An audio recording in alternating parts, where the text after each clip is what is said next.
Bem, boa tarde a todos e todas.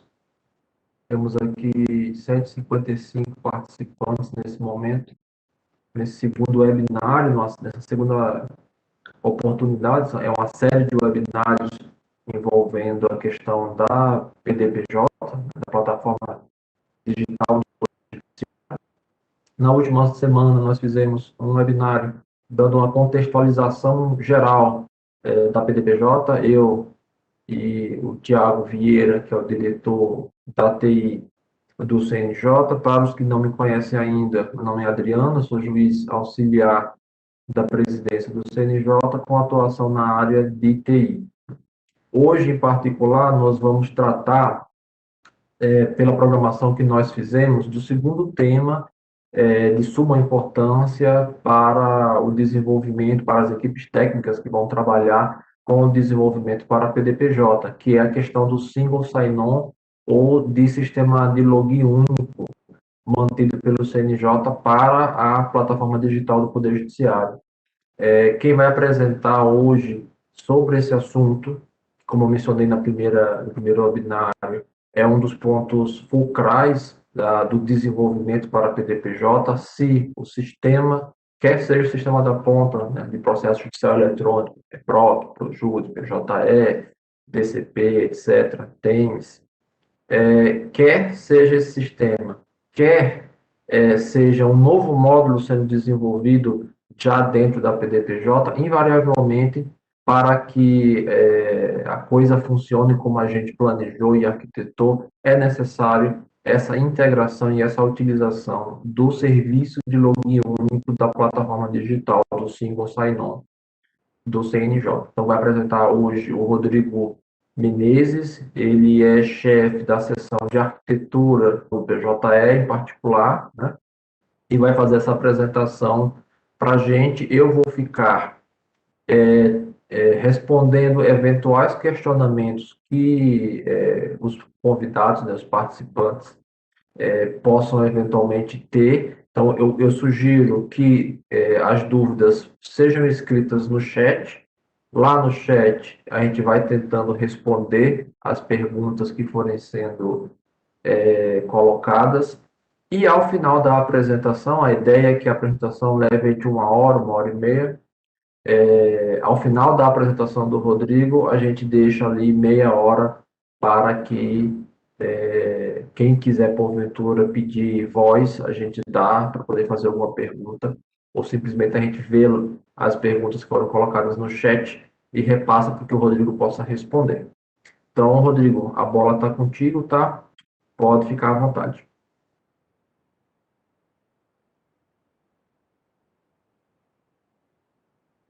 Beleza. Bom, boa tarde a todos. Espero que todos estejam bem. Vou compartilhar já a minha apresentação aqui rapidinho.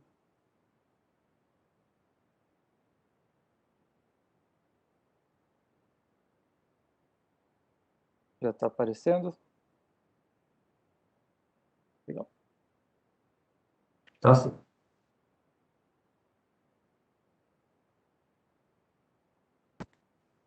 Bom,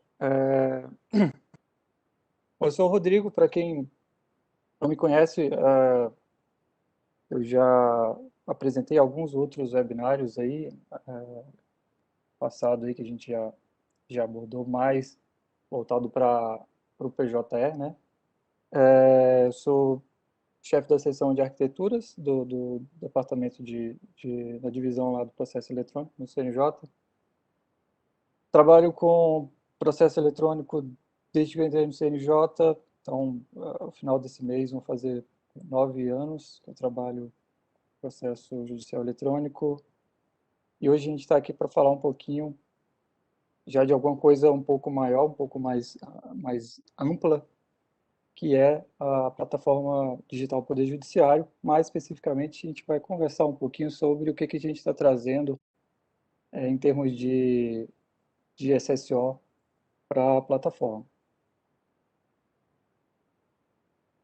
Bom, então, antes de qualquer coisa, né, antes da gente começar a falar as coisas que estão envolvidas nessa caixa aqui do SSO, o que seria SSO, né?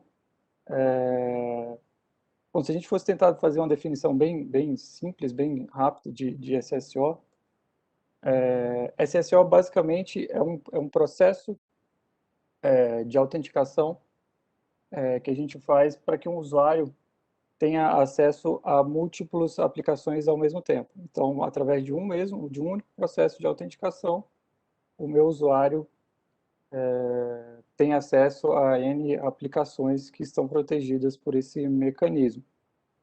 Então, é algo que a gente já, no dia a dia, a gente já está bastante habituado, inclusive, com outras ferramentas, né, do Google, da Microsoft, enfim, a gente tem uma porção de coisas semelhantes a isso. E é basicamente aquela situação onde a gente faz a autenticação em uma aplicação, por exemplo, a gente autentica para acessar o nosso Gmail, e aí quando a gente acessa uma outra ferramenta do Google, por exemplo, Drive, Google Fotos, qualquer coisa do Google, a gente não mais precisa de novo autenticar ali, colocar nosso usuário e senha. O Google autenticamente, através do serviço de accounts dele lá, já é capaz de identificar que aquele usuário já fez uma autenticação naquele navegador e ele faz um redirecionamento ali meio transparente ali, redirecionando o usuário já direto para a aplicação que ele estava acessando sem precisar apresentar para ele novamente a tela de login. Então, basicamente, isso é o SSO, e em termos gerais é disso que a gente vai estar tratando majoritariamente nesse tempinho que a gente vai conversar aqui. Bom, beleza. E SSO e a PDPJ, né? O que a gente traz nesse contexto? Bom, o SSO para a gente, conforme inclusive já foi citado no webinar passado, ele é uma das partes que a gente considera estruturante aí da PDPJ. Por quê? Porque justamente a PDPJ ela tem essa característica de múltiplas aplicações, de múltiplas soluções que virão a ser acessadas por pessoas e ou sistemas, e a gente quer dar para essa plataforma também esse mecanismo, esse processo de autenticação única, e a gente faz isso através desse serviço do SSO. Então, assim como esses outros serviços já conhecidos da gente, tem essa característica, são plataformas que agregam diversas aplicações, diversos produtos, diversos serviços, e o usuário tem um ponto único de entrada. Dessa mesma maneira, a PDPJ precisa dessa característica, e isso coloca para a gente essa obrigação de ter dentro da nossa plataforma um mecanismo que faça essas vezes. Bom, então, o que a gente tem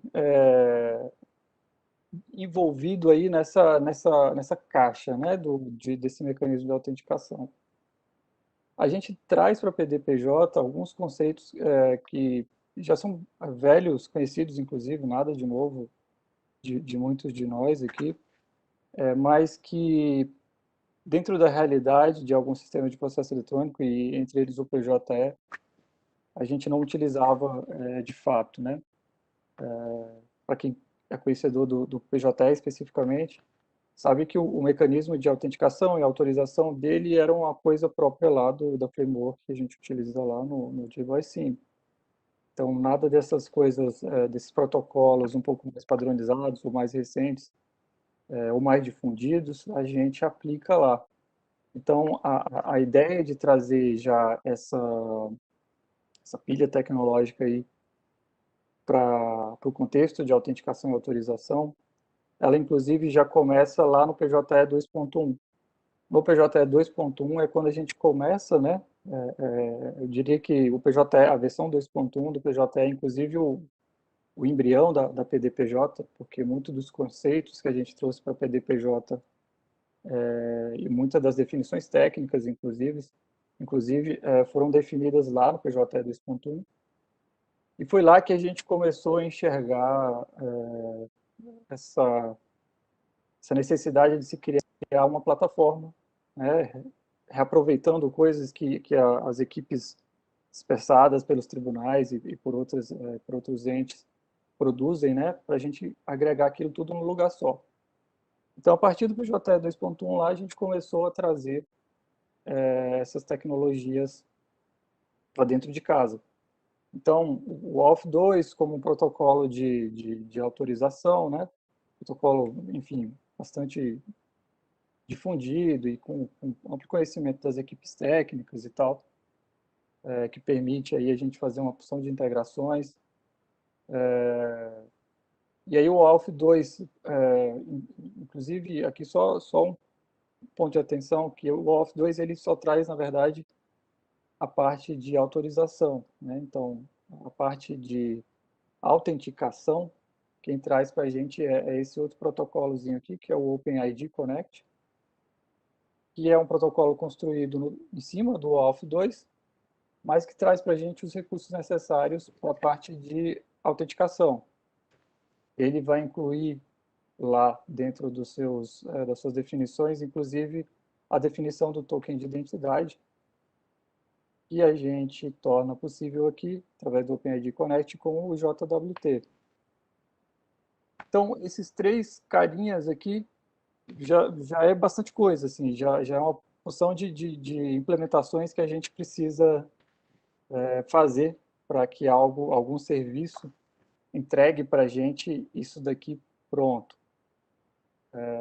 E aí a gente se via no dilema, beleza, a gente quer trazer uma porção de conceitos novos, de soluções técnicas novas, mas como que a gente vai implementar isso? E aí, lá ainda no PJE 2.1, a gente começou a pensar nisso. Bom, as opções são as seguintes, ou a gente implementa, ou a gente arruma uma solução pronta, né, que já traga isso out of the box para a gente. E, e aí a gente começou a mexer com algumas ferramentas, ensaiar algumas POCs, implementando algumas coisas, e aí a gente encontra o Keycloak, que é a caixinha, que é o carinha que traz tudo isso daqui para a gente já implementado, já pronto para a gente começar a utilizar. Então, o Keycloak, o que é o Keycloak? O Keycloak é uma ferramenta pronta de SSO, ferramenta livre, que traz para a gente uma porção de dispositivos já implementados. Ele foi desenvolvido e é, de certa forma, ainda mantido lá pela equipe da Red Hat. Eu confesso que eu não sei como é que ficou a estrutura da coisa depois que a IBM comprou a Red Hat, enfim. Mas o que importa é que é uma solução de software livre, aberto. O código está no GitHub, se vocês quiserem já pesquisar, se ainda não conhecerem, né, já vai no Google aí, GitHub, Keycloak, vocês vão achar o código dele todo, a comunidade dele lá, a comunidade toda trabalhando lá em cima do GitHub com bugs, com novas features e tudo mais. A comunidade é bastante atuante, inclusive. E aí essa solução traz para a gente algumas coisas prontas aqui, naquele contexto que eu falei das soluções tecnológicas lá. Então, a parte de single sign-on, os protocolos lá com o OpenID Connect, o ALF2, SAML, toda a parte de integração com LDAP, com AD, ele é clusterizável, ele possui capacidade de você customizar lá os temas, as telas dele, login com aquelas plataformas sociais de próprio GitHub, Facebook, Google e outros, Twitter, por aí vai. Enfim, tem um bocado de coisa, ele já traz isso tudo para a gente pronto, com a interface já madura de anos de implementação. Algo que a gente, talvez, se fosse implementado do zero, a gente ia levar anos e anos e provavelmente a gente não ia conseguir entregar com a mesma qualidade do que ele já entrega para a gente pronto. O código-fonte dele é todo escrito em Java, bem fácil para a maioria das equipes, na verdade, entender como funciona, inclusive para o pessoal que já trabalhava com o PJE, tem suas similaridades ali, o código. Então, ele veio bem a calhar, porque aí a gente consegue não só utilizar a ferramenta no contexto da PDPJ, mas a gente consegue participar da comunidade. Então, se a gente encontra algum problema, se a gente, porventura, vê alguma necessidade, a gente pode estar inferindo da comunidade ou mesmo contribuindo para alguma evolução do Keycloak através da comunidade dele. Esse daqui é uma telinha, é o dashboard básico de administração do Keycloak. Então, ele já tem um dashboard onde a gente pode fazer tudo que a gente precisa para configurar o ambiente do SSO, criando clients.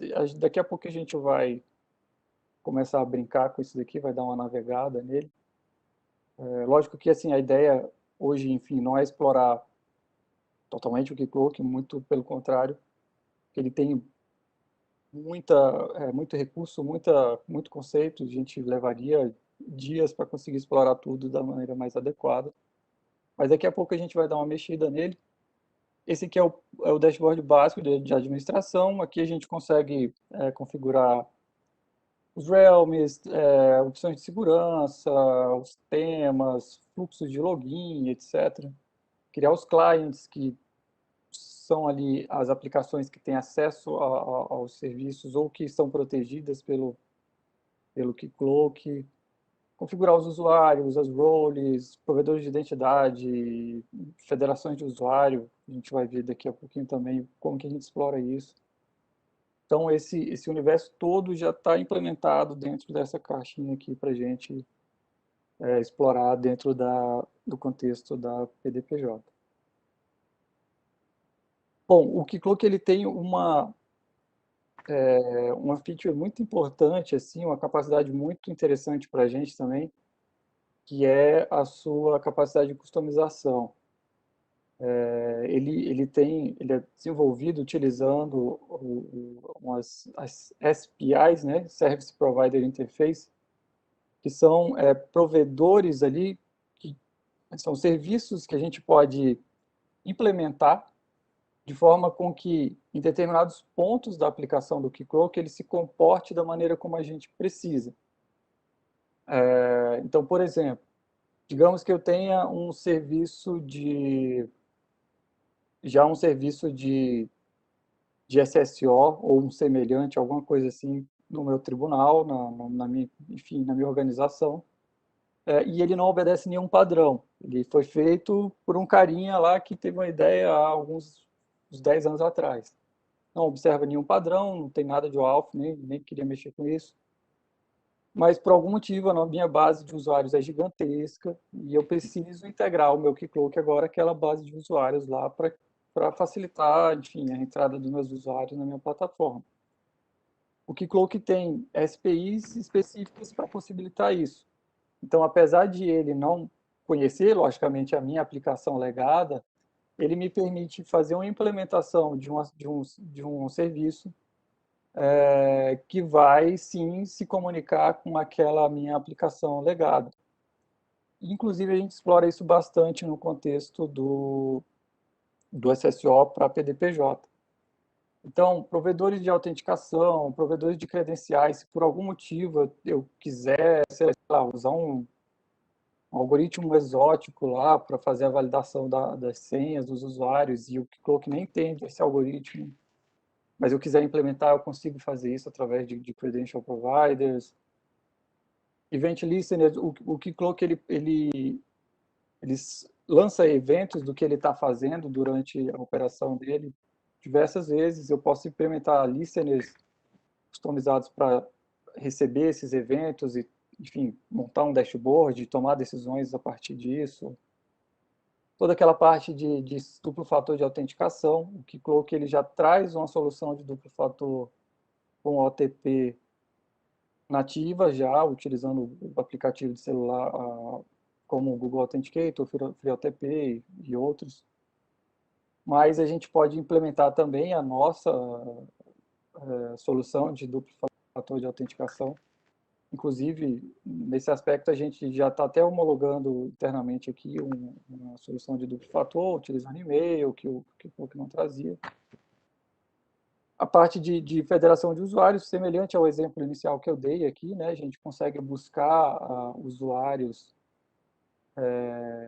não só na base do próprio Keycloak, mas a gente pode fazer consulta de base de usuários federadas, e a gente já faz isso com o PJE e com o CNJ Corporativo, que é uma aplicação também do CNJ utilizada em outros tribunais, enfim, para concessão de permissões em alguns sistemas do CNJ. Enfim, e essas SPIs, eu até sugiro que, daqui a pouco eu também vou dar uma entrada na documentação do Keycloak. São várias SPIs, são vários pontos onde a gente pode mexer e customizar o Keycloak sem precisar mexer no código core dele, né? Tudo que a gente implementa nessas SPIs aqui, a gente cria separado, a gente faz simplesmente a operação, a, a implementação, e depois a gente coloca dentro do servidor do Keycloak lá, e aí ele lê, enfim, daqui a pouco eu vou mostrar isso também. Mas a gente não mexe especificamente no código do Keycloak, a gente tem um projeto Java separado que reúne todas essas implementações, e aí a gente empacota isso tudo no EAR e disponibiliza junto com o Wildfly lá do Keycloak. O Keycloak, na hora que vai subir, lê esse EAR e sai carregando as SPIs. E a gente faz isso através de um projeto que ele chama PJE-KC. Então, não é PDPJ-KC, é PJE, porque justamente a gente começou a fazer esse carinha aqui ainda lá para o PJE. E hoje a gente usa essa mesma solução no âmbito da PDPJ. Basicamente, esse projeto que a gente tem, esse repositório que a gente tem aqui no CNJ, ele reúne esses módulozinhos aqui. São um projeto Java, Maven,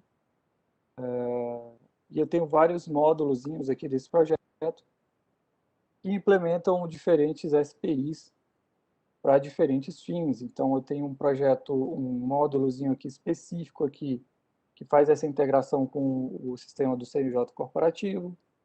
Ele é responsável por permitir que um usuário, ao ser apresentado à tela de login do próprio Keycloak, ele possa fazer o input ali das credenciais dele do sistema do CNJ corporativo, e o Keycloak vai utilizar esse provider para se comunicar com um serviço que faz proxy para o sistema corporativo.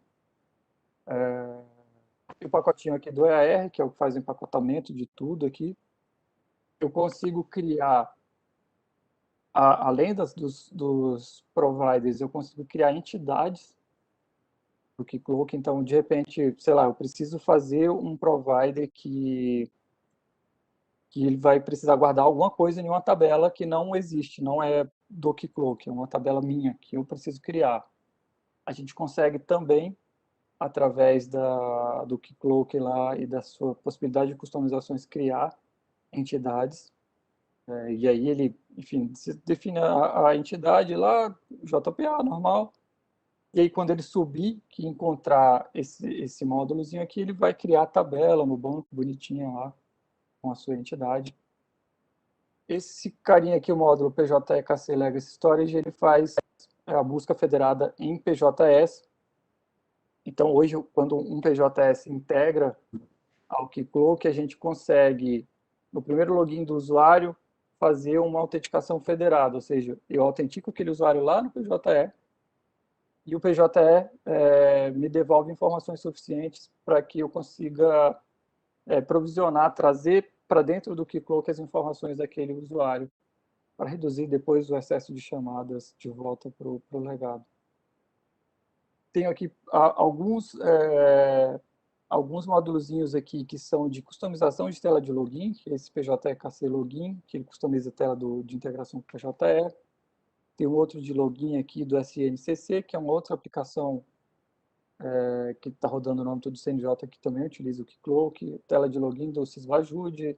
Então, a gente consegue, através da utilização de templates, FreeMarker, lá a gente consegue customizar a tela de login do Keycloak com as logos, enfim, com a cara que a gente quiser para a nossa plataforma. A gente tem módulos aqui de OTP, que é onde a gente faz algumas implementações para OTP via e-mail e para algumas características que a gente quis trazer também a mais para a solução de OTP do Keycloak já tem. Por exemplo, para que o usuário, se acessando a mesma máquina, sobre o mesmo IP, sobre o mesmo browser, várias vezes ele não precisa ficar toda hora fazendo duplo fator, ele cria ali uma regra para que o usuário seja dispensado do duplo fator enquanto estiver passando naquelas condições. Temos módulo aqui para integração com o PJ Office. A gente usa o PJ Office para assinatura e autenticação através de certificado digital. E a gente precisou também, né, como é uma tecnologia feita dentro do próprio CNJ, a gente, logicamente, não é uma coisa que o Keycloak ia trazer, uma integração pronta para a gente com o PJ Office. Então, a gente precisou criar um módulozinho de integração também, e a gente faz isso também através de SPIs. E aqui esse outro módulozinho da PDPJ, que é algumas customizações de temas também para a PDPJ. Então, um projeto Java, tem nele aqui um Dockerfile, de modo que as equipes de desenvolvimento, enfim, conseguem, através do Docker que a gente gera, desse carinha aqui, subir o Keycloak já com esses módulos embarcados. Eu vou mostrar isso daqui a pouquinho também. Bom, daqui a pouquinho, ou agora, inclusive. Então, vamos começar a mexer com esse negócio, porque falando é chato, então o melhor, acho que aqui é a gente começar a brincar com algumas coisas e ver essas coisas funcionando. Então, a primeira coisa que eu vou fazer aqui é subir o Keycloak na minha máquina, tá? Então, sei lá, às vezes é muito comum agora, inclusive agora que a gente tem a PDPJ e a gente tem aberto um leque para produzir diversas soluções para a plataforma, é comum a gente precisar do SSO para fazer configuração de autorização do meu serviço, fazer testes, enfim.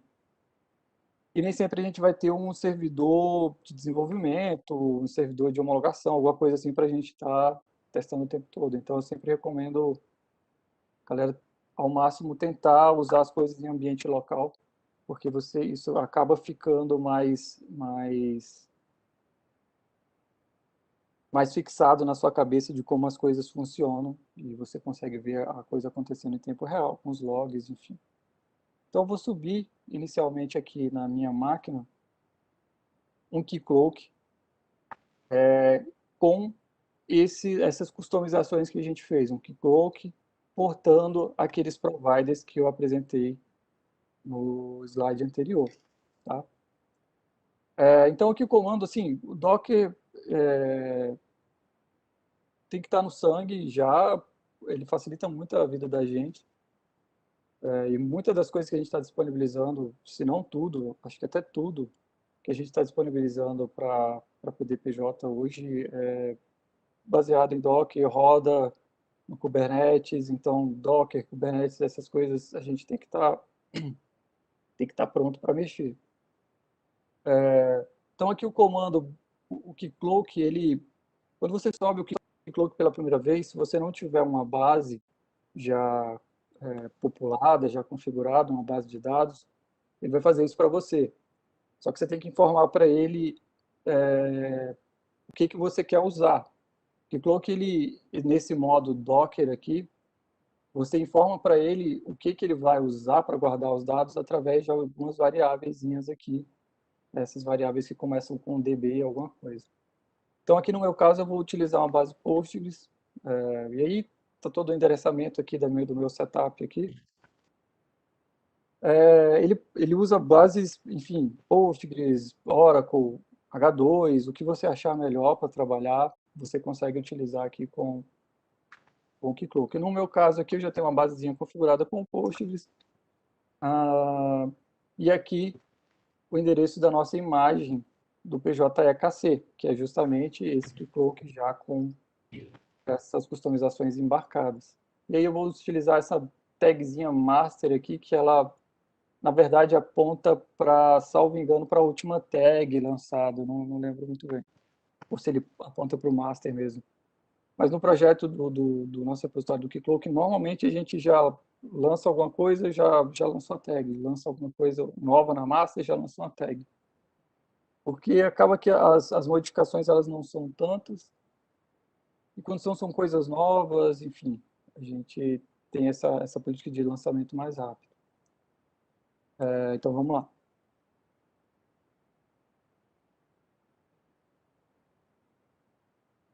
Então basicamente aqui aquele comandinho que estava lá na tela, tá? Vou só subir aqui.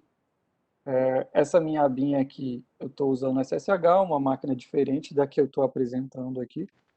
Então vou subir esse Keycloak lá. Tem um cara. Nossa.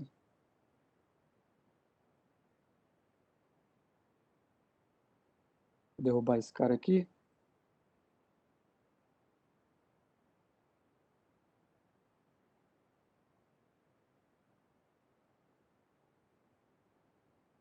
Beleza. Está subindo aqui. Então, novamente, ele é bem parecido em algumas coisas com o PJE, lógico assim, guardadas as devidas proporções, né? Ele sobe no Wildfly.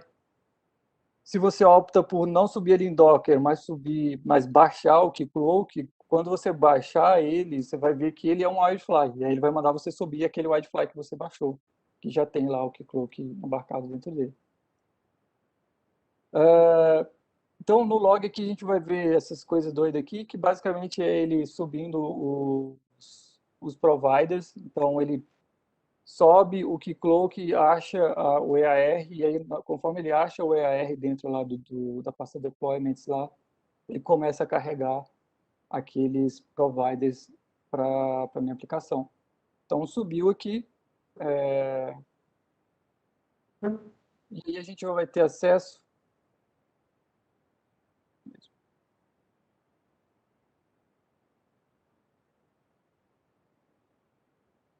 Eu subi ele na porta 8585, a gente já vai ter acesso ao painelzinho dele. Então, quando a gente bate nele já de cara aqui, ele tem esse link para o painel de administração. Eu faço login aqui.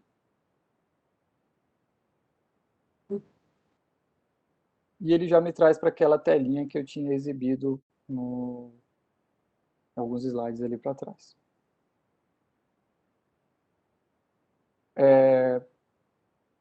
Preciso aprender a mexer nesse Keycloak, nunca mexi nisso na vida e agora estão vindo essa coisa aí só para me atrapalhar e tal.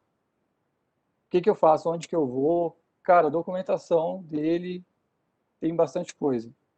Muita coisa mesmo. Tem tudo, nem tudo, mas tem muita coisa. Algumas coisas mais complexas talvez você ache lá no repositório do GitHub, na forma de alguns exemplos. Mas, por exemplo, preciso começar do zero a parada, configurar o meu Keycloak do zero. Você vai achar aqui na documentação do Keycloak e você vai achar também em duas páginas. DocsPJE JuizBR, nesse linkzinho aqui, manual de referência do SSO, que vai ter por que que a gente, boa parte do que eu estou falando aqui, que é tipo, por que que a gente está usando Keycloak, como que ele se integra tudo, não sei o quê. Preciso configurar meu Keycloak pela primeira vez. Aí tem aqui o que que você precisa configurar em relação à parte customizada que a gente fez. Então a gente precisa configurar algumas coisinhas. Para configurar os providers, para configurar o PJ Office, está descrito aqui. E também lá no docs.pdpj, JuizBR também fala sobre SSO. Tá? Então, são três fontes aqui. A própria documentação do Keycloak, que eu diria que é a fonte primordial, você deve começar por lá.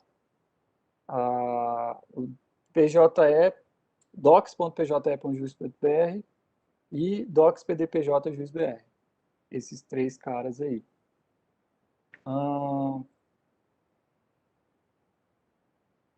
Então aqui, na documentação do Keycloak mesmo, cara, esse trem aqui tá parado.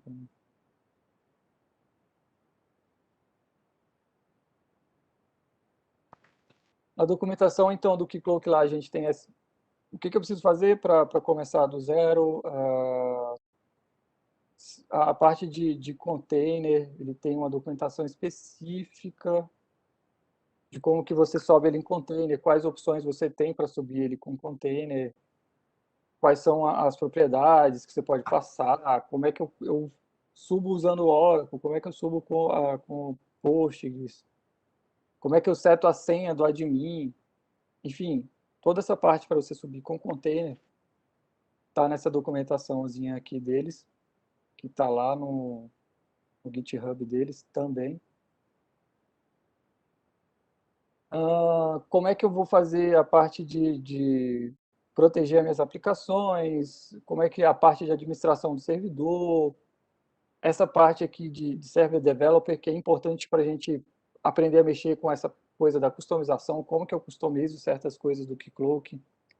Você vai achar em Server Developer, você vai achar também sobre isso muito em exemplos no GitHub, no GitHub do próprio Keycloak, mas em GitHubs, às vezes, de algumas pessoas que já mexeram com coisas semelhantes.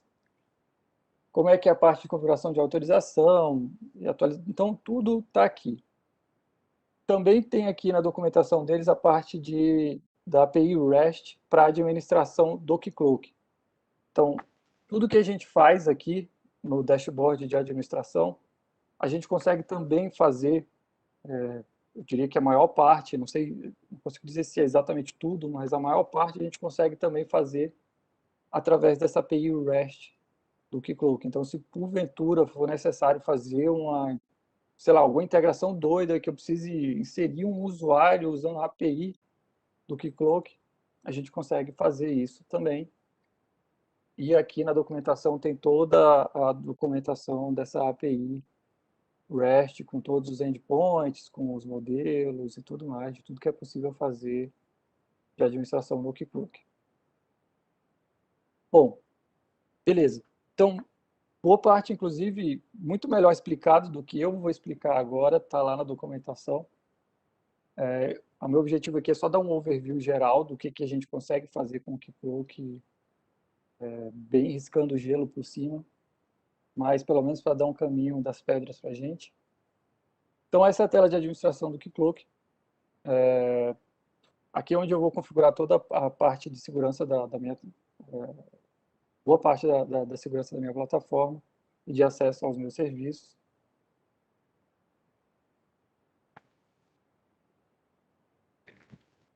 Tudo que a gente configura está dentro de um realm, tá? É como se fosse o mundo onde está todas as entidades ali dentro. Entidades como tudo que circunda a parte de autenticação e autorização. Então, usuários estão dentro de um realm. Os serviços, que a gente vai chamar de clients aqui, estão dentro de um realm.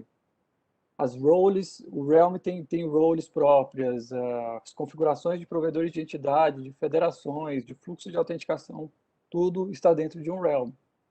O Keycloak ainda permite você ter vários realms. Ele vem por padrão com o Master Realm, que é onde está ali basicamente a configuração core dele, é onde o admin do Keycloak vai estar configurado, por exemplo. E a gente, normalmente, cria um realm separado para trabalhar com as coisas da nossa aplicação. Então, a configuração do realm em si já vai me possibilitar aqui coisas básicas, desde o próprio nome do display name do realm, até coisas relacionadas a tempo de duração de tokens, client registration, que é tipo eu gerar tokens para que clientes possam se autorregistrar dentro do realm, mecanismos de segurança, de força bruta, por exemplo. Então, tem um bocado de coisa aqui. eu consigo fazer configurações de como que vai funcionar o e-mail, né, para aquelas coisas de, sei lá, sua senha expirou, clica aqui para trocar sua senha, ou esqueci minha senha, ele manda um e-mail para o usuário. Isso tudo fica aqui no âmbito do Realm.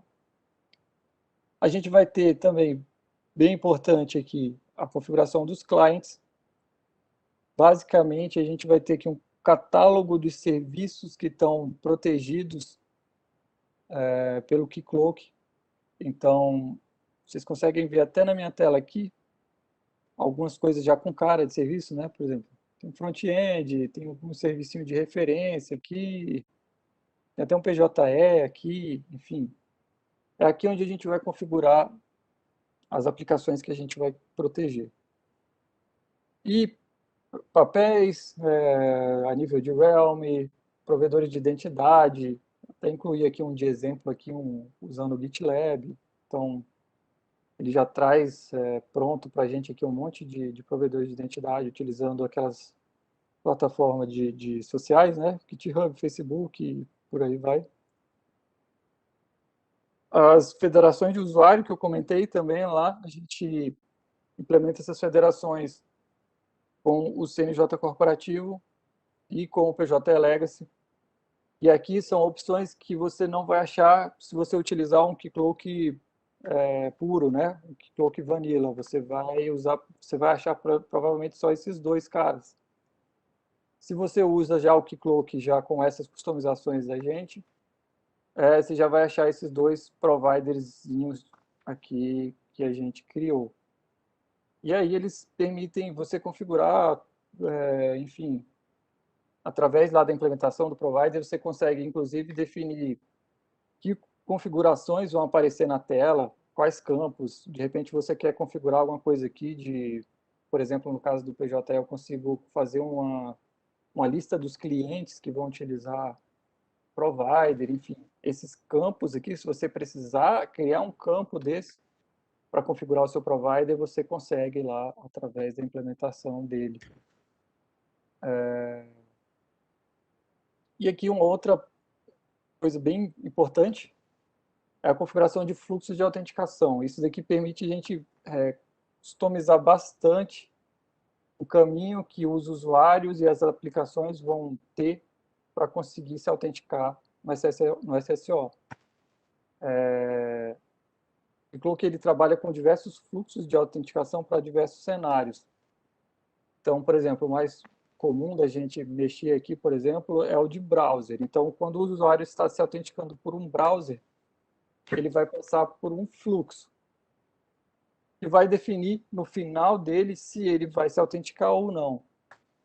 E aí eu consigo incluir nesse fluxo várias execuções ou vários passos para que o usuário esteja autenticado, ou inclusive subfluxos dentro desse fluxo, né? Por exemplo, aqui eu tenho um fluxo que eu estou utilizando aqui, que ele traz primeiro aqui, inclusive algumas coisas aqui dava até para tirar, porque ele não está usando de fato. Mas, por exemplo, ele vai bater nesse primeiro passo aqui, que é cookie, ele vai tentar identificar se o usuário está autenticado através de cookie, sem que o usuário precise fazer nada, através das informações que tiver guardadas no cookie lá no domínio do SSO, ele vai definir se o usuário está autenticado ou não. Se não tiver, ele passa para o passo seguinte, que está desabilitado aqui, whatever. Se não tiver, ele passa para o seguinte aqui. E aí ele vai passando até ele conseguir autenticar o usuário. Quando ele bate nesse full browser flow forms aqui, o que ele vai fazer? É basicamente a etapa do fluxo onde ele fala assim, beleza, eu não consegui autenticar o meu usuário de forma transparente, vou mostrar para ele um formulário. Vou mostrar para ele lá a tela de login.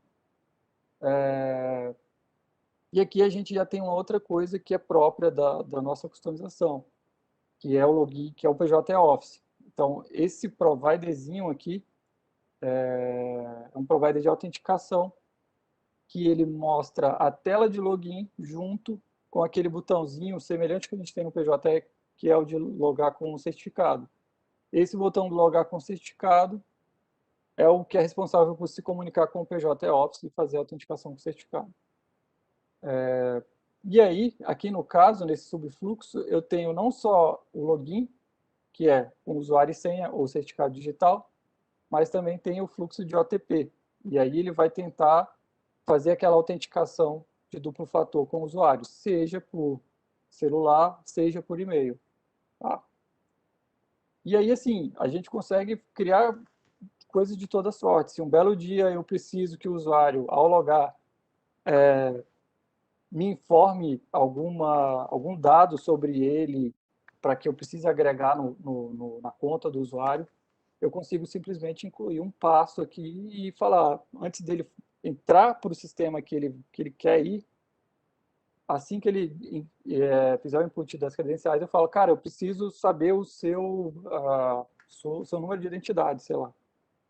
Aí o cara vai lá, informa, se ele não informar, não deixa ele logar, fala, não, eu preciso disso aí, cara, não vou deixar você entrar não, se você... Então, a gente consegue customizar isso aqui de diversas maneiras. E aí o cadastro de usuários padrão, né? Assim,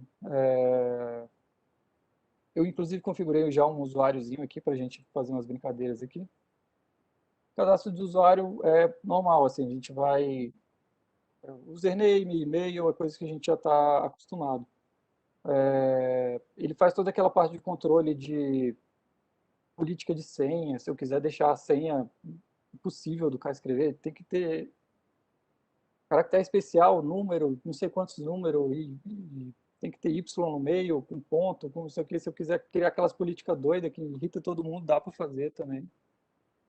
Aquelas coisas de quando que o usuário vai trocar a senha, tempo que a senha expira, tudo isso a gente consegue configurar. Eu consigo dar atributos, configurar atributos para o usuário, que são basicamente chave e valor aqui. Eu posso utilizar para tomar algumas decisões, no fluxo de login. Por exemplo, essa daqui é uma delas. É onde eu identifico se o usuário logou naquele IP, aquele browser, para que eu possa dar um bypass para ele no OTP. Papéis, quais papéis que o usuário tem em um determinado serviço. Então, por exemplo, se eu quiser ver qual papel que ele tem aqui no serviço referência webinar. Não tem nada, sei lá. Mas eu poderia atribuir para ele aqui um papel. Então, usuário tranquilo. Bom, vou dar uma mexida aqui no código para a gente ver uma aplicação Spring Boot sendo protegida pelo Keycloak. Então, eu configurei uma aplicaçãozinha aqui para a gente, esse carinha aqui, referência ao webinar, que é um códigozinho aqui que eu tenho em Spring Boot, está rodando aqui, já está rodando, beleza? Então, eu vou proteger essa minha aplicação, eu quero que só acesse, eu protegi aqui no caso, esse meu path aqui, tudo que tiver embaixo de Actuator, eu quero que só acesse quem tiver autenticado. Né? O Actuator, para quem não conhece Spring Boot, é um endpointzinho de monitoramento. Quando você acessa a URL do serviço /Actuator, ele te retorna um monte de URLzinhas de coisas que que são possíveis de monitorar. Enfim, e aí um monte de coisa. Se ele está conectado no banco, quanto de memória que ele está usando, são de coisas que a gente consegue ver por ali. Aqui, a título de teste, eu quero proteger esse endpoint, que normalmente é público, só para a gente ver a coisa funcionando. Então, a primeira coisa que eu preciso fazer para isso, antes até mesmo de subir o meu serviço, né, vou até parar ele aqui,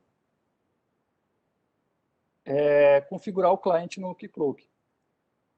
Então, eu preciso configurar um cliente para aquela minha aplicação. Então, criei aqui o cliente com um determinado ID, chamei de referência ao webinar. Muitas coisas já vão vir padrão aqui, protocolo, por exemplo, a gente vai utilizar o OpenID, no caso, mas é possível de mudar para SAML, caso a gente vai usar o OpenID mesmo. Eu vou falar que ele é do tipo confidencial, isso aqui vai gerar uma chave única para esse client ID, que é como se fosse a senha, né, o secret dele. E aí, aqui tem algumas opções que são permissões que o Keycloak dá para esse cliente especificamente, nessa aplicação. Então, eu consigo dizer que essa aplicação vai utilizar ou não Standard Flow. Isso aqui a gente utiliza normalmente, né, no contexto de aplicações que estão disponíveis para o browser. Aí ele vai usar aquela estratégia do AUF2 lá de Authorization Code Flow, permite lá que eu faça a autenticação do cara, ele me redireciona, eu bato no endpoint protegido, a aplicação me redireciona para o SSO, o SSO vai fazer o prompt lá do formulário, enfim, vai rolar um exchange lá do code com o back-end. Nesse caso aqui, o nosso teste a gente não vai utilizar ainda o browser, a gente vai utilizar, vou fazer o teste via Postman. Então eu deixei aqui desabilitado porque eu não vou precisar desse cara. Não estou utilizando implicit flow. Vou utilizar o direct grant aqui, que ele usa aquele resource owner password credentials grant. Então vou conseguir gerar um token para o usuário em nome dessa aplicação, através desse cara. E habilitei também esse client credentials grant, mas a gente nem vai utilizar isso daqui agora. Então, criei aqui um cliente para o meu serviço. E aí, lá no meu serviço, no meu código aqui, usando Spring Boot, eu tenho uma dependênciazinha mágica aqui, como algumas dependênciazinhas mágicas do Spring Boot fazem, para o Keycloak, que é esse carinha aqui. Essa dependência já vai me trazer esse starter aqui do Keycloak, ele já vai me trazer uma opção de coisas prontas que eu não vou precisar mexer. Então, boa parte da configuração que a gente faz no serviço para fazer essa integração com o Keycloak, a gente vai simplesmente passar aqui através de configurações no Application YAML, tá? Então, eu tenho esse carinha aqui, Keycloak, e tem uma opção de propriedadezinhas que eu defini para o meu serviço.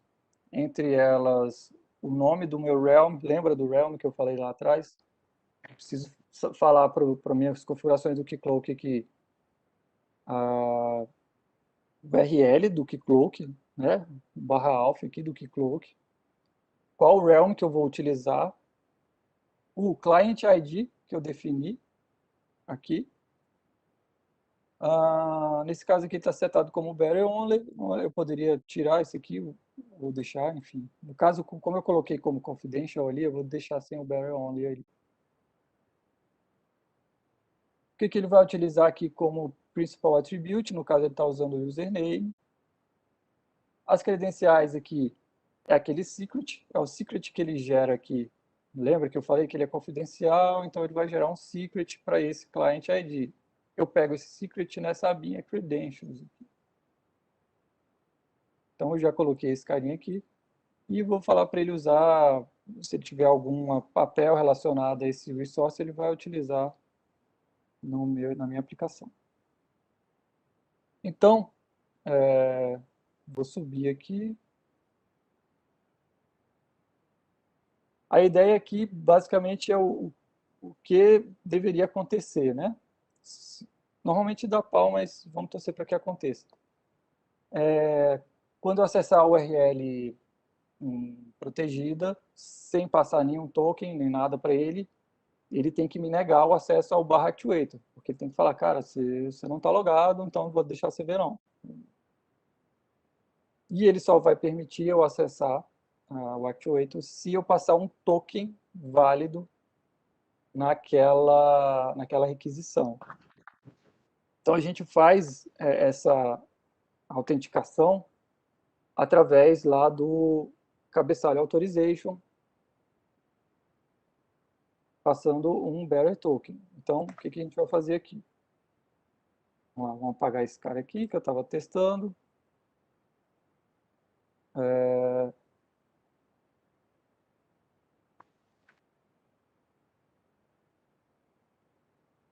E vamos ver o que deu aqui. Deu algum chabu aqui.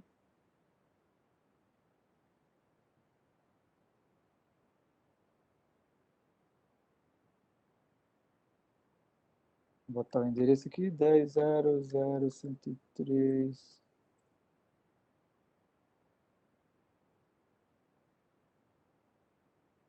Ver o que eu fiz de errado aqui.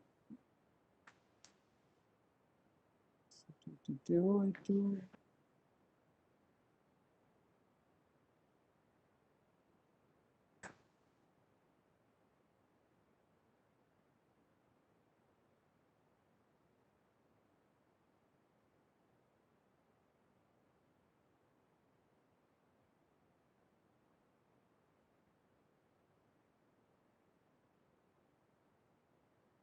Tá, ele tá falando que tem alguma coisa configurada errada aqui para mim. Deixa eu ver o que eu configurei de errado aqui.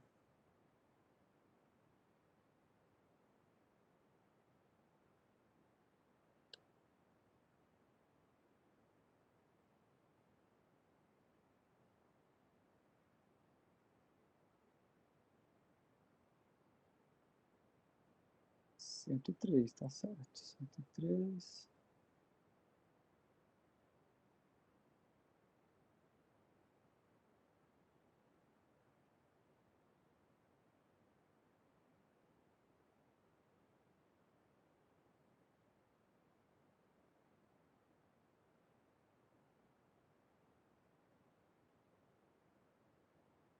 Bom, vamos debugar o erro ao vivo. Isso são coisas que acontecem. Então, aqui ele está me dando um log de erro, falando que a minha redirect URI está errada. 10.0.0.103.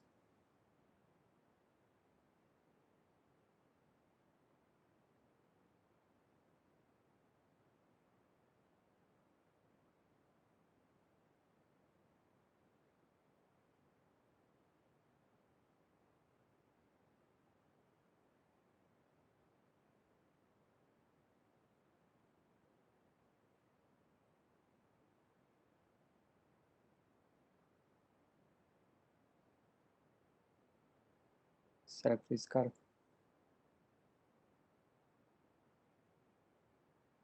Deve ter sido esse cara aqui que eu tirei.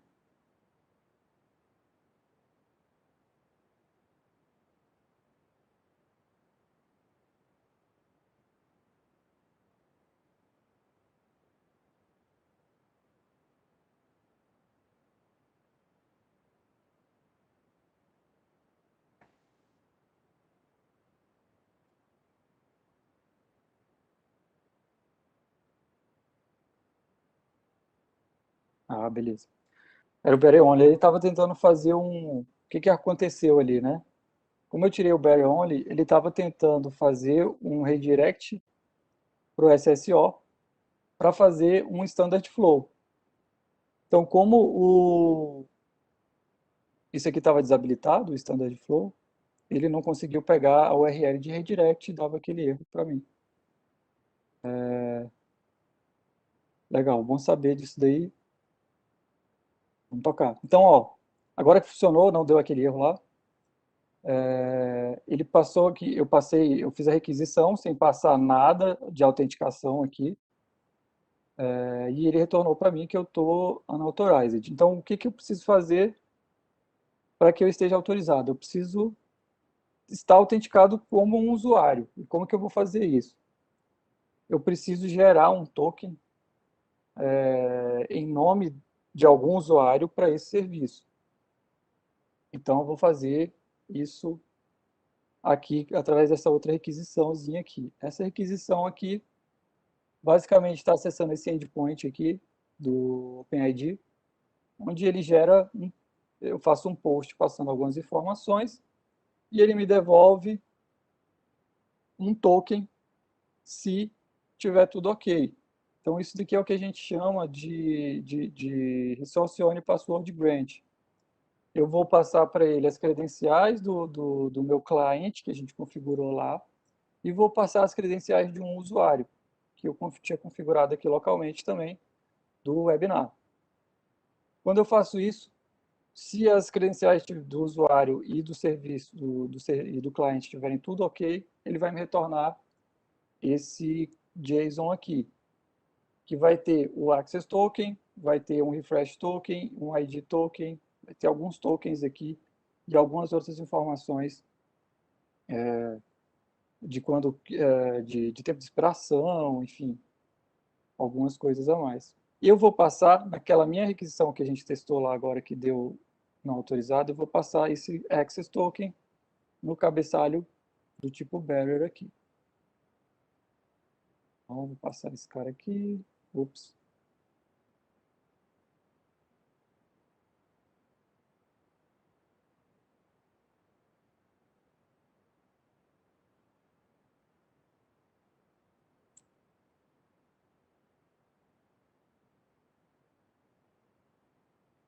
Ele não vai no Ctrl+C, ele vai aqui. Beleza. E vou enviar. Legal, mudou, né? Então, agora sim, eu passei o token. O que que o meu serviço fez lá do outro lado? Deixa eu ver até se ele mostrou no log aqui. Deixei o log dessa aplicação um pouquinho mais verboso para a gente ver isso daqui. Basicamente, isso daqui está me logando o Keycloak, a minha aplicação, a, pegando a requisição, achando naquela requisição o cabeçalho authorization, que é onde ele coloca esse bearer token. Se a gente olhar aqui no cabeçalho do meu get aqui, você vai ver que o Postman incluiu esse cabeçalho authorization com o valor bearer e esse token, access token que eu passei. Quando a minha aplicação recebe isso, ela abre o cabeçalho authorization, vê se existe um bearer token lá, pega aquele token, ele vai validar aquele token, quem emitiu o token, a assinatura, enfim, ele vai validar aquele token, e se ele ver que está tudo ok, ele vai autenticar o meu usuário na minha aplicação e vai preencher, além disso, se tiver papéis, enfim, para aquele usuário, ele vai preencher o rol de papéis daquele usuário a partir daquele token que a gente mandou. Beleza? Pode acontecer de você mandar um token que foi gerado em outra aplicação. Por exemplo, eu gerei o token lá no serviço de pessoas e fiz uma requisição passando o meu access token dele para uma outra aplicação. Vai dar certo. No caso, o que ele vai fazer é só um exchange do token, ele vai pegar aquele token, vai trocar por um token daquela aplicação final, né? Então, se eu passo o token que eu gerei no serviço de pessoas para o meu serviço aqui, para o meu referência webinar, ao receber aquele token, o meu referência webinar vai pegar ele, aquele token do outro serviço, vai trocar por um token dele mesmo. Então, esse logzinho aqui mostra que ele autenticou, bacaninha, beleza, e depois que ele fez isso, ele autorizou o acesso a esse endpoint. Então, basicamente, esse é o exemplo tranquilo de a gente ver a coisa toda funcionando.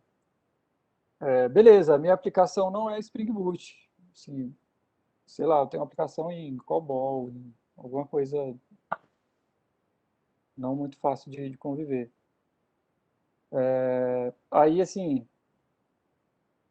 o céu é o limite, a documentação do Keycloak ajuda nesse sentido. Tem muita coisa pronta para outras aplicações, outras ferramentas, outras linguagens, enfim, outros frameworks. Você vai achar boa parte dessas coisas aqui, nessa parte da documentação, Securing Application and Services. Ele vai ter esse pedacinho aqui, e enfim, ele começa aqui dando alguns conceitos, o que ele suporta, já suporta algumas coisas de Java aqui, como no WildFly diretamente, no Tomcat, por aí vai. Spring Boot, Spring Security, tem já coisas para JavaScript, para você integrar a sua aplicação JavaScript com aquilo lá. Node.js, C Sharp, por aí vai. Aí ele já dá aqui algum caminho das pedras para algumas coisas já suportadas e ele já, inclusive, direciona o que você tem que fazer em cada uma delas.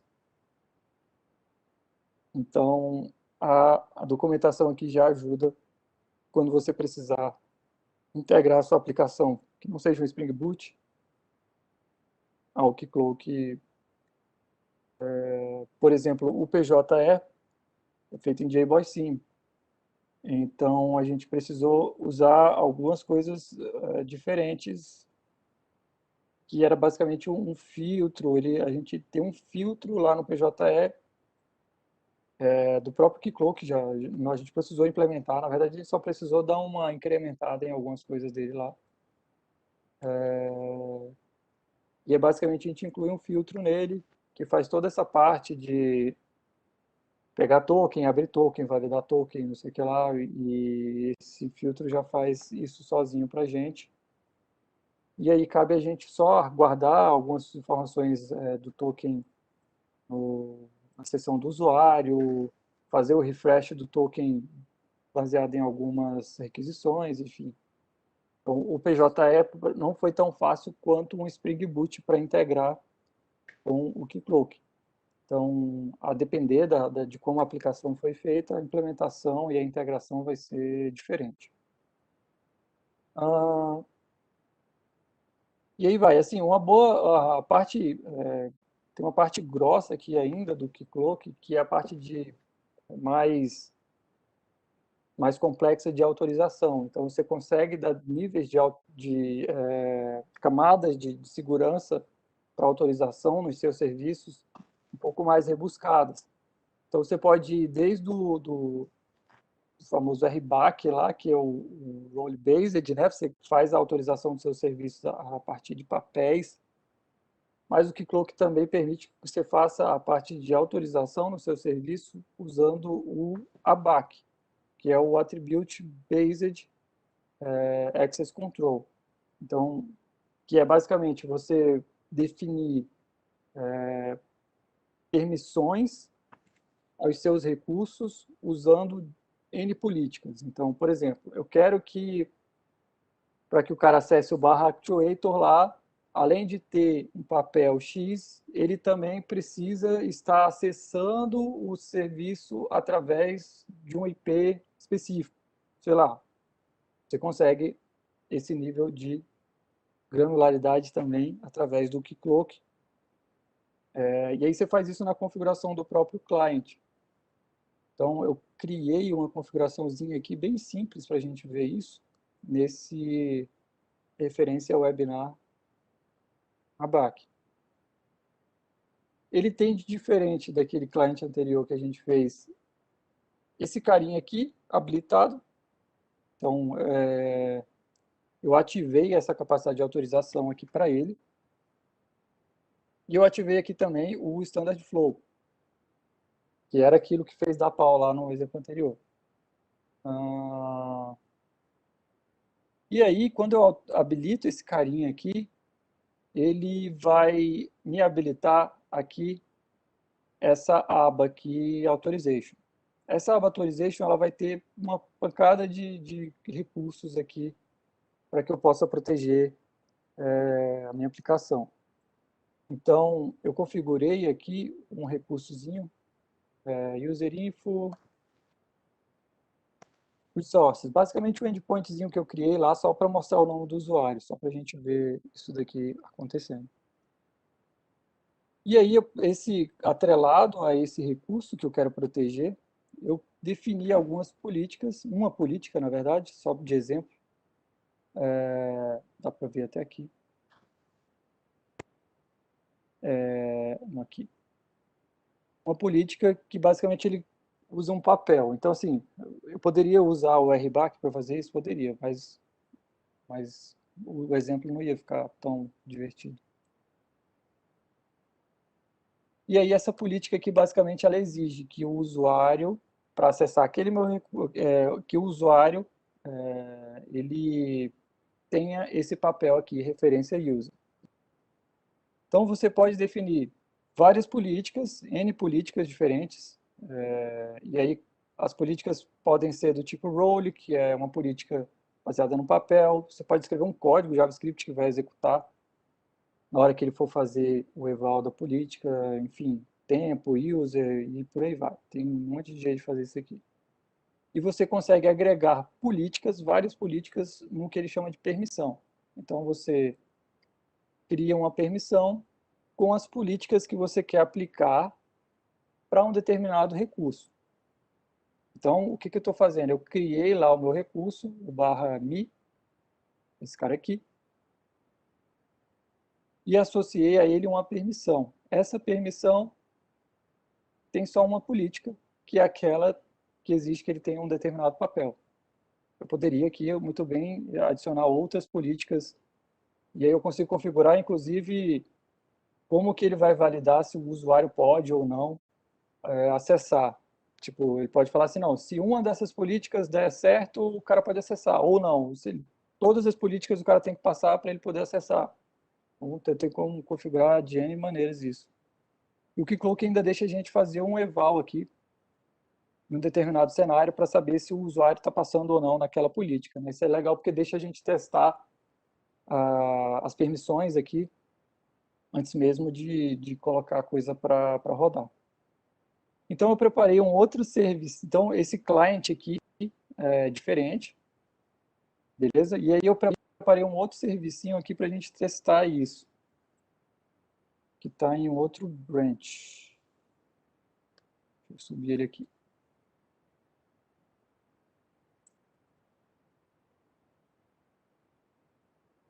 Esse cara aqui.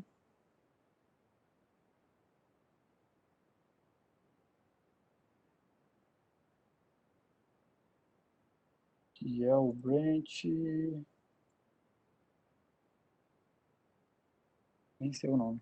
Acho que é.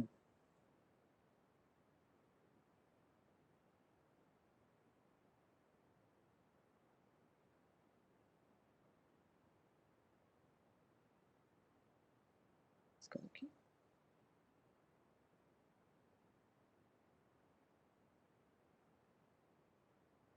Beleza.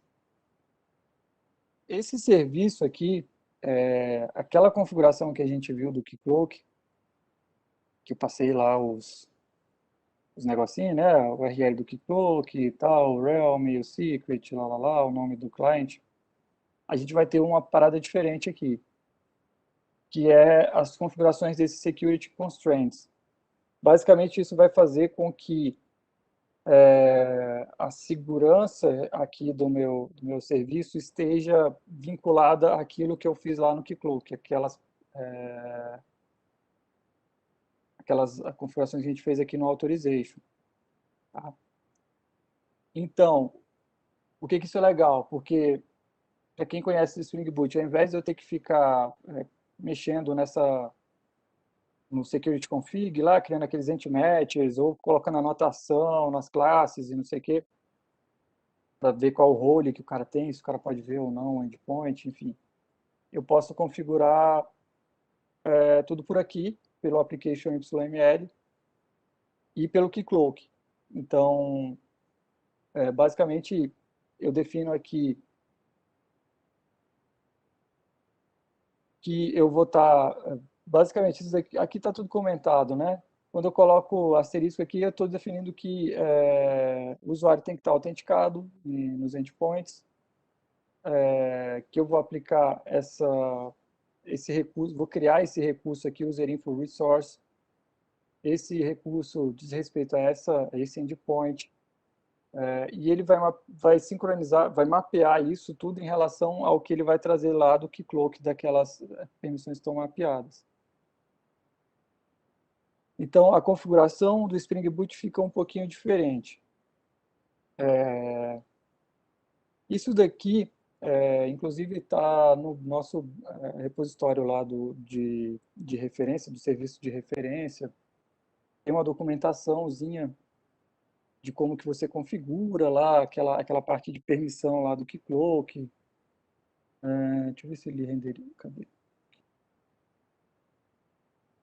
Tem um manualzinho aqui de como que você configura aquilo lá e tal.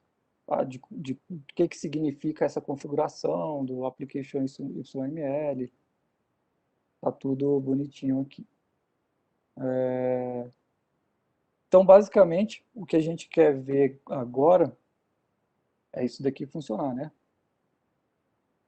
Então, eu configurei lá as minhas permissões lá no Keycloak, do meu recurso, do meu /API v1 users me. Como a gente viu, eu quero que só acesse isso daqui o cara que tiver um papel específico, que é o referência user, que é um papel que está criado aqui a nível de client. Então, o que precisa acontecer? O meu usuário webinar user aqui, antes de qualquer coisa, eu vou me certificar de que ele não tem esse papel. Vou tirar aqui. Beleza? Ele não tem esse papel, tá? Assigned roles, nada. Então eu quero que esse usuário, ao acessar esse endpoint, ele tem que ser negado. Ele não pode acessar esse endpoint, ele tem que dar alguma treta lá,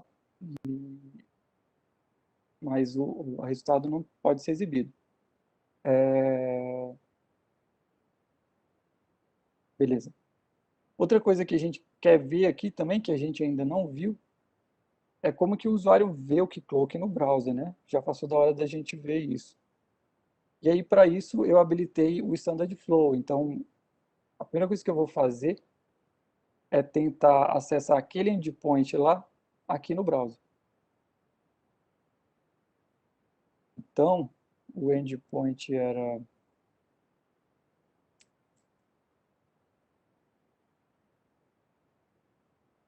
0.3, é esse cara aqui.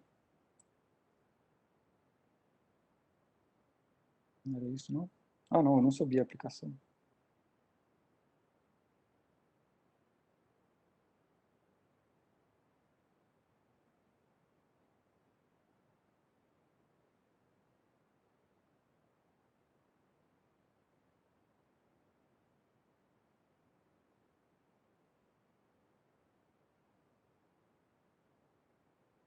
Então, a gente quer que quando o cara bata aqui, como a URL é protegida, ele precisa ser redirecionado para SSO, para que seja apresentado para ele a tela de login do SSO, certo?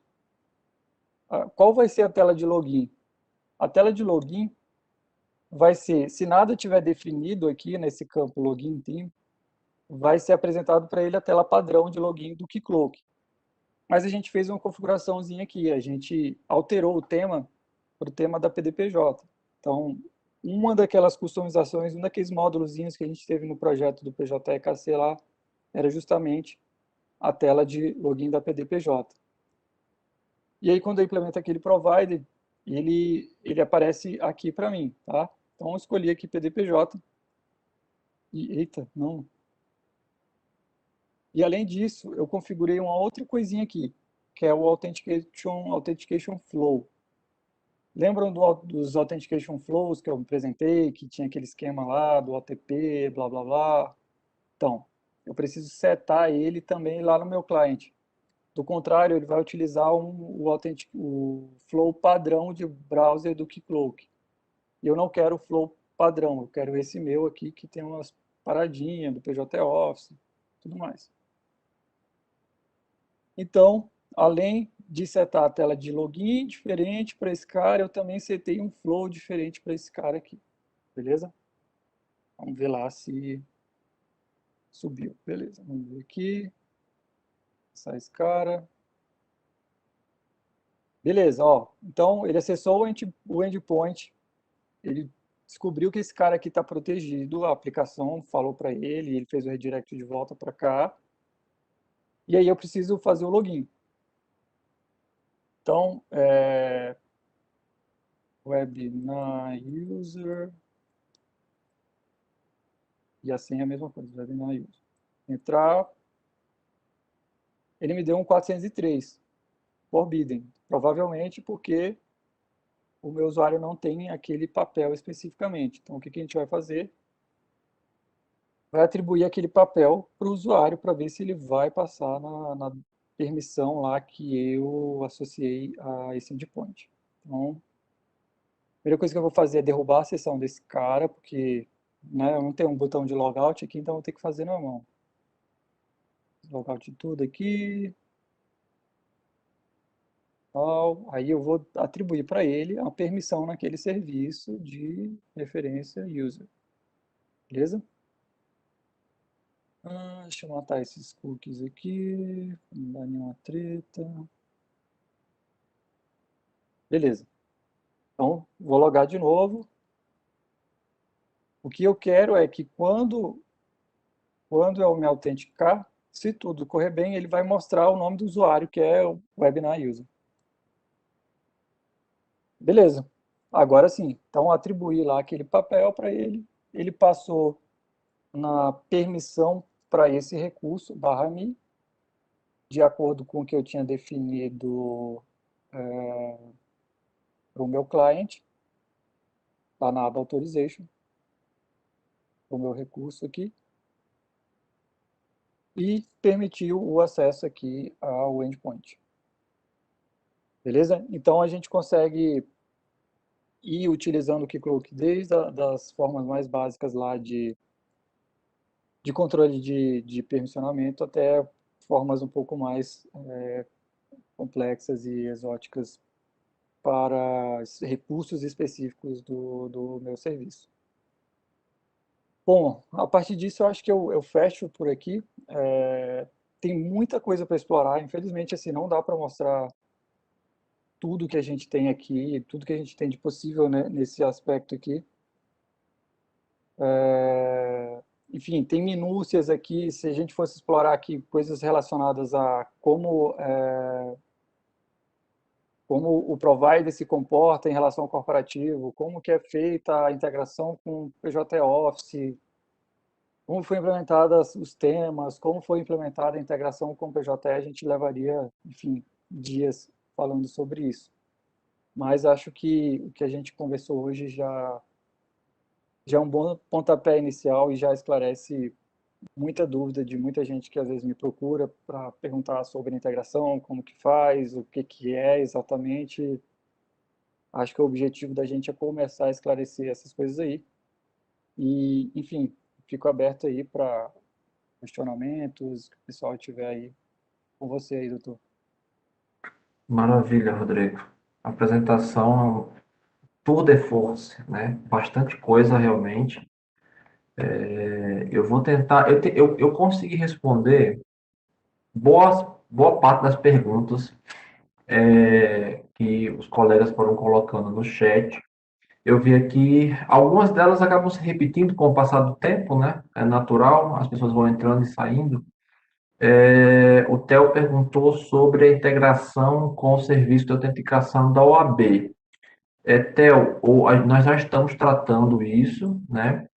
E a previsão é que até o fim desse mês a gente tenha essa integração com o serviço de provedor de identidade da OAB. A gente já está tratando diretamente com os colegas da OAB e, em tese, é para ser uma configuração relativamente simples. Deixe-me ver. Uma pergunta aqui, Rodrigo, que essa não soube, eu não tive condições de responder. Um dos colegas perguntou: o que Cloak contempla os recursos de IAM, PAM e IGA? Você sabe do que se trata? O IAM, se eu não estou enganado, o IAM geralmente é quando você inclui as partes de autorização e autenticação. Uhum. Nesse sentido, sim. As outras siglas eu confesso que de cabeça eu não conheço. Eu também estranhei as siglas, e aí é ignorância nossa, né? A gente não consegue saber tudo. Mas, aparentemente, pesquisando rapidamente aqui no Google para desencargo da consciência, me parece que diz respeito à governança de identidade e acesso privilegiado, que, imagino eu, tem a relação direta com essas questões que você apresentou sobre o ABAC e o RBAC, né? Se porventura o colega que fez essa pergunta em particular quiser depois esclarecer melhor, agora ou por e-mail, a gente com certeza vai tentar responder dentro das nossas habilidades. Uma pergunta, deixa eu ver aqui. Para se ter SSO, todos os clientes devem estar no mesmo realm. Sim, nós estamos utilizando um único realm no SSO da PDPJ. Tem exemplo prático do PJE-KC Entities, quais tabelas foram criadas? Rodrigo, eu acredito que esse projeto do PJEKC esteja liberado para acesso dos usuários que tenham cadastro no Git, não é isso? Não todos, eu acredito que devem ser algum grupo específico lá, ele está um pouco restrito sim o projeto. Não são todos os usuários que têm Você acesso ao enxerga Git. algum problema em particular de liberar acesso para quem tiver conta no Git? A princípio, não, mas eu acho que a gente tem que discutir antes de liberar. Tá, tá bom. É, de qualquer forma, essa pergunta aqui do Felipe Carvalho. Exemplo prático utilizando o PJEKC Entities. O que a gente usou nele lá, salvo engano, foi a parte de, justamente na integração com o PJ Office. É feito uma geração de um token que é armazenado no banco, e aí depois, quando volta a requisição do PJ Office, a gente pega esse token e casa com o que foi salvo no banco. Era alguma coisa assim. A documentação do Keycloak, eu não lembro se é na documentação, mas provavelmente no repositório deles tem exemplo disso. Mas qualquer coisa, assim, depois a gente pode trocar ideia por e-mail ou alguma coisa assim, e aí a gente vê qual que seria a necessidade, a gente consegue fazer um exemplozinho. É bem Maravilha. tranquilo. Deixa eu ver aqui. Vocês têm uma aplicação para administrar as permissões do Keycloak de forma mais amigável para o usuário? Hoje, nós utilizamos o próprio Keycloak, né? E como eu mencionei, o Keycloak do CNJ, da PDPJ, ele já está integrado com alguns provedores de identidade. PJE, então, naturalmente, a tela do PJE na parte de CRUD de usuários e permissões, né? É utilizado pelos tribunais, e o CNJ corporativo, que é utilizado por diversos sistemas mantidos pelo CNJ, como o Sysmajude e o BNMP. Né? Mas não, nós utilizamos, afora, obviamente, as telas dos respectivos provedores de identidade, nós utilizamos o próprio Keycloak do CNJ. Sou do TJ do Rio, sou gerente de projetos, estou tocando um projeto estratégico de mediação online com inteligência artificial. Posso fazer uma pergunta sobre código-fonte no início do PJE, se pode ser liberado para... Joaquim, eu não sei se eu entendi a sua pergunta, mas faz o seguinte, manda um e-mail para mim, adriano.silva@cnjjusbr, com o detalhamento da sua dificuldade que a gente resolve, tá bom? Felipe Viveiros Correia. Como foi citado que para ter um curso mais aprofundado seria necessário vários dias, existe a possibilidade de criar um curso mais aprofundado? Claro, a gente pode. Essa aqui foi a primeira oportunidade que nós tocamos nessa questão do single sign-on, do que coloque ao mundo, né, essa questão de autenticação e autorização realmente exige uma quantidade razoável de conhecimento. Nós tentamos, ao desenvolver o projeto de referência da PDPJ, e na documentação da PDPJ, que eu já coloquei o link para os dois aí no chat, tanto do projeto de referência, que está no Git, quanto da documentação da PDPJ, que é público. A gente tentou o máximo possível esmiuçar e mastigar, digamos assim, o conteúdo necessário para que as equipes de desenvolvimento tenham uma curva de aprendizado a menor possível. Né? Então, se você baixa hoje, por exemplo, o projeto de referência, nele já está pré-configurado tudo isso que o Rodrigo mostrou hoje lá no Application YAML do projeto Spring Boot, como é que faz, como é que não faz. Tem uma documentação explicando a questão da criação do cliente, etc. Então, a gente tentou facilitar o máximo possível a vida das equipes, né? Mas, eventualmente, a gente pode sim marcar uma nova oportunidade para o Rodrigo vir e poder esmiuçar ainda mais, detalhar ainda mais algum ponto específico que a gente perceba que tenha ficado, que poderia ser detalhado mais, né? Joaquim pergunta, adriano.silva@cnj.jus.br. que mais? Estou tocando projetos, códigos são do CNJ. Eu aconselho aos colegas a lerem a documentação da PDPJ, docs.pdpj.jus.br. Lá a gente colocou bastante material sobre a autenticação do SSO e sobre outras questões que envolvem o desenvolvimento para PDPJ, né? Eu também aconselho, para aqueles que não tenham tanta familiaridade, a leitura da própria documentação do Keycloak, ajuda muito para entender, por exemplo, essa questão das SPIs, né, das providers que o Rodrigo explicou, que foram implementadas no caso do PJEKC, mantido pelo CNJ, para poder especializar e customizar e criar novas funcionalidades dentro do SSO mantido pelo CNJ, né? E eu acredito que com essa leitura prévia, né, tanto da documentação da PDPJ, quanto uma boa análise no próprio código-fonte mesmo do projeto de referência, e essa leitura da documentação do Keycloak, dá para levar você, assim, 95, 98% do caminho, entendeu? E, obviamente, se ainda assim a equipe técnica do tribunal que estiver trabalhando em determinado projeto para PDPJ, ainda se tiver alguma dificuldade, isso foi explicado, a gente mencionou isso no último webinar, mas é sempre bom repetir algumas coisas, né?